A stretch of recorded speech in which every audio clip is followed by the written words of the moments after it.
Someone asks, what is it about angels and demons and suicide and love?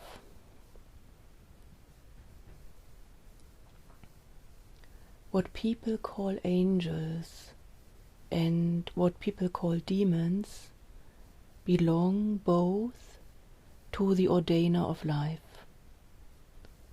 to where everything comes from originally, to the source.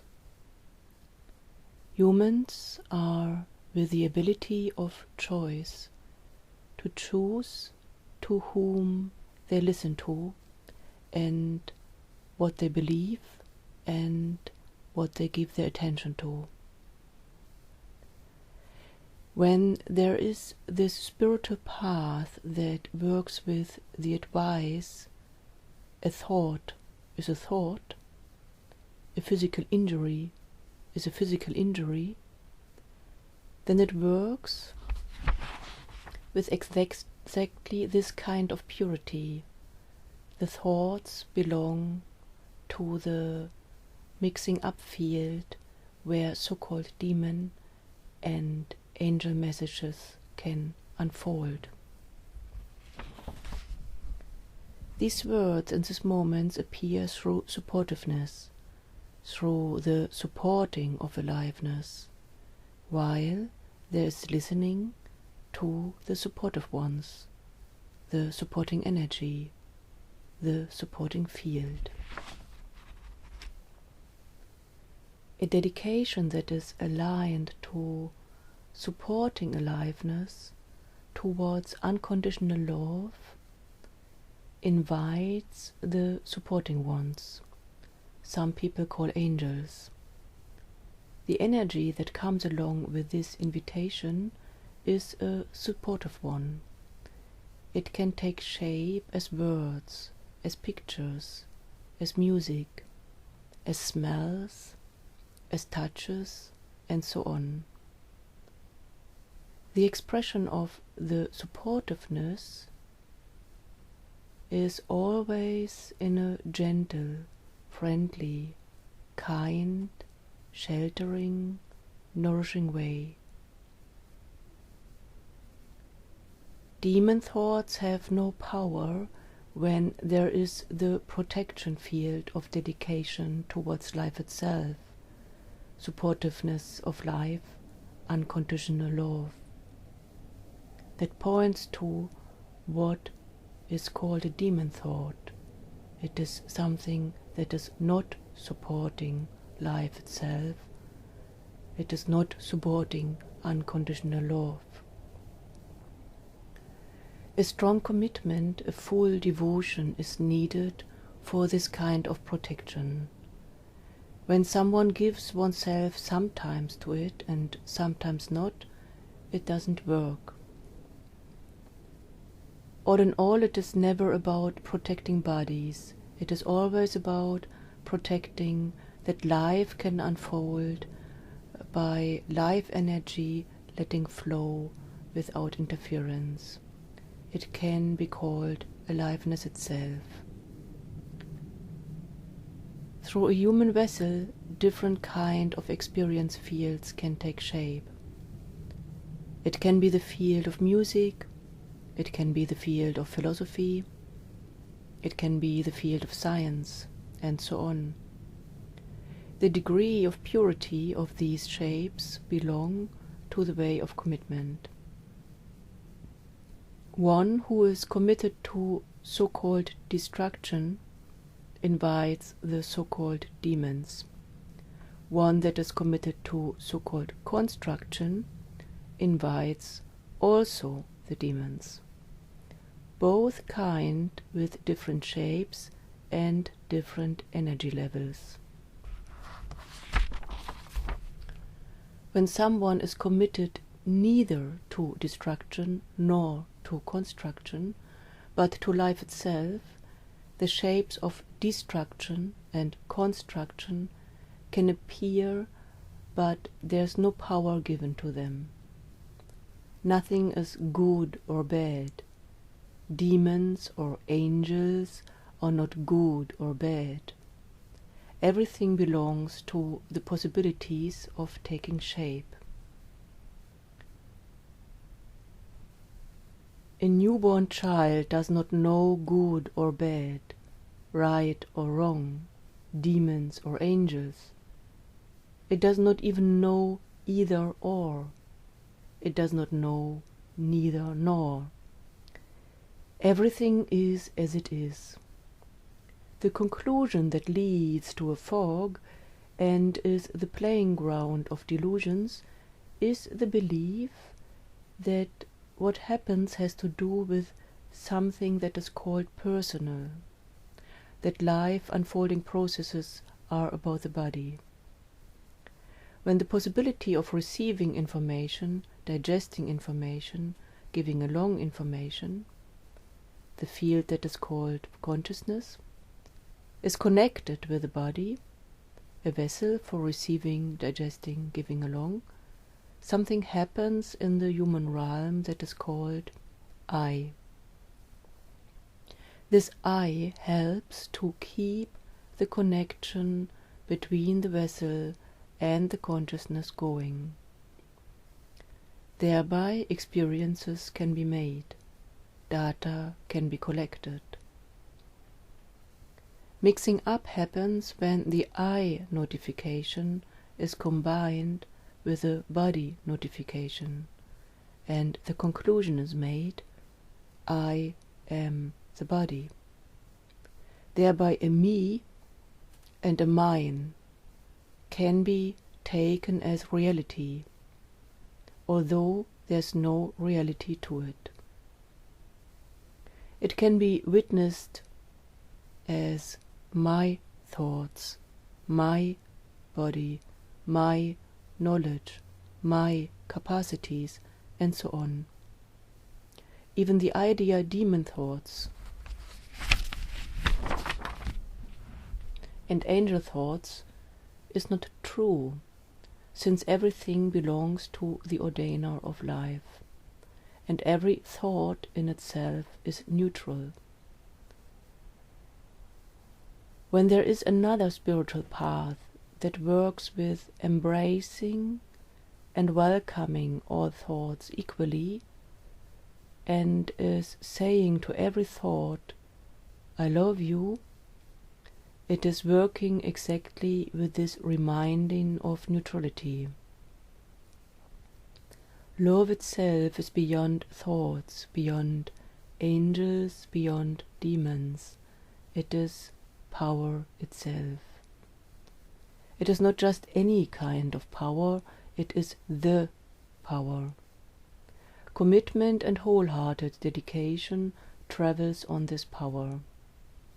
The obedience towards truth itself, love itself, life itself, invites the protection of truth itself, love itself, life itself.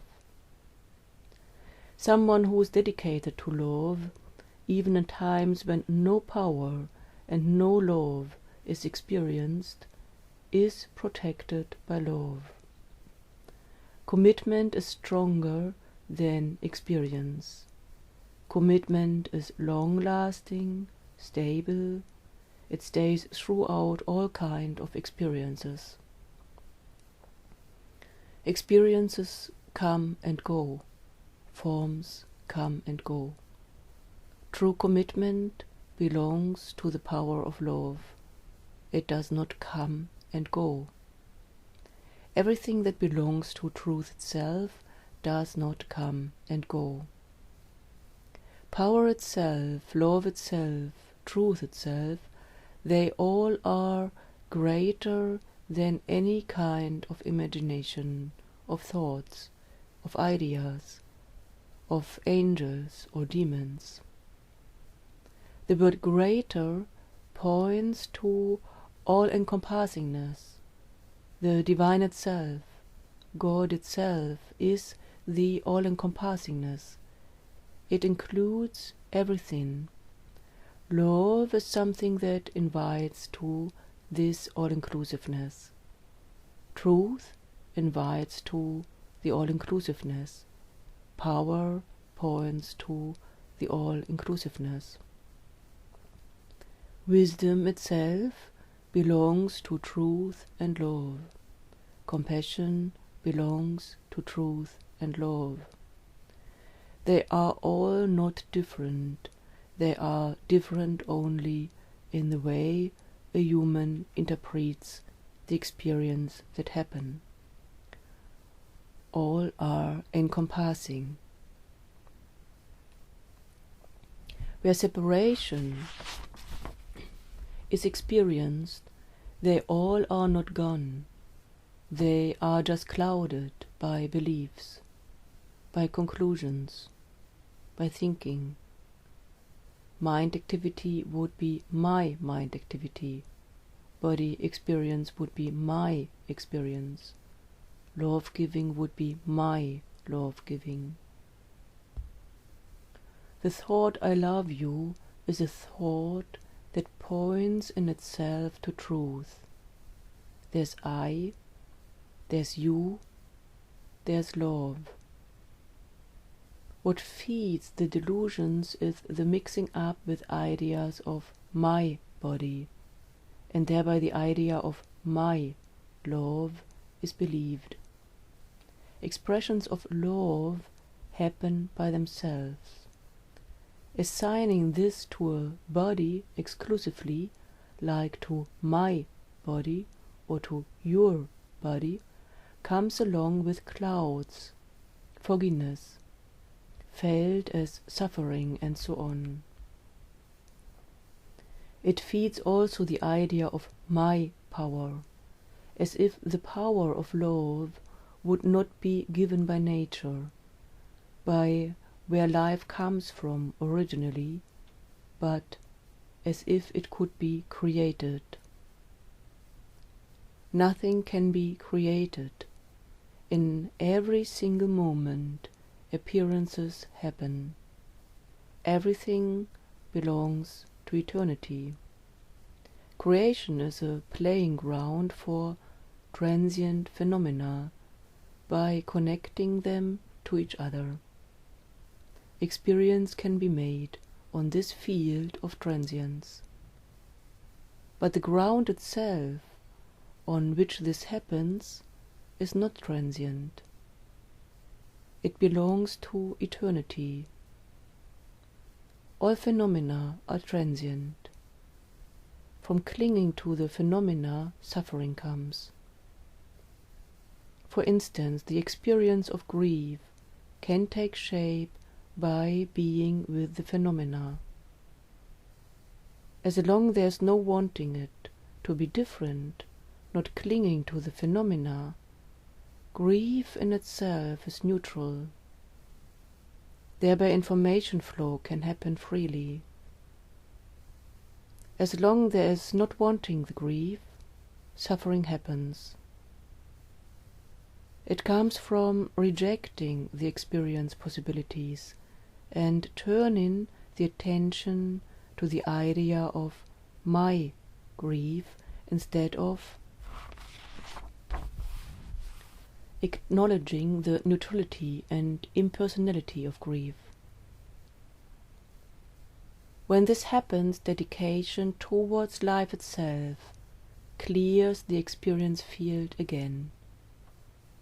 This can happen through remembering of where everything comes from in the first place, remembering the ground of all phenomena, and it can happen through the deed of giving back what was taken for mine to the original owner by saying, "It is your grief."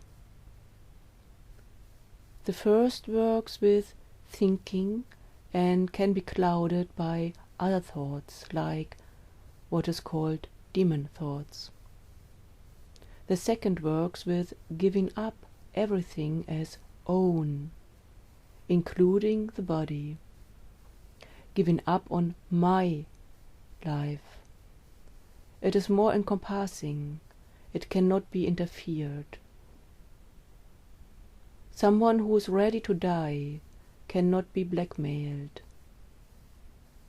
Even when there are suicide thoughts, that make believe that one could kill the body by will, they are just thoughts. It can be called demon thoughts, since it comes in disguise of being ready to die, as if it would belong to a freeing opportunity, like surrendering to life itself is one. But it is not freeing, it just strengthens the delusion, I am the doer, I am the life-giver. In fact, the simple deed of saying, it is your thought, it is your mind activity, it is your body, it is your life, takes away the power that is coming along with the demon thoughts, which are only stable as long they can travel on the idea of my body. By doing so, clouds vanish, and it can be seen that life energy flows on its own, and it is not given through believing thoughts or making conclusions. To wish to die is not good or bad in itself. Suicide is not right or wrong in itself. All this belongs to the possibilities of expressions of life in the human realm. It is up to life itself how something takes shape or not. An instrument, a vessel, a body, is transient. It cannot be used forever. When it breaks, it breaks. To think it is my breaking, my killing, my ending, it is just a thought. It has no truth in itself, no power in itself. Truth, love, wisdom, compassion, they all exist independent from thinking. They can be expressed through thinking too, but they don't depend on thinking. No thought is needed for expressions of love, wisdom, compassion, truth. When there's dedication from the bottom of the heart, a true commitment to one of them, their ways of expressions are various and happen totally independent from thinking activity. If there is a noisy storm going on, or if there is silent stillness, they are not affected by it.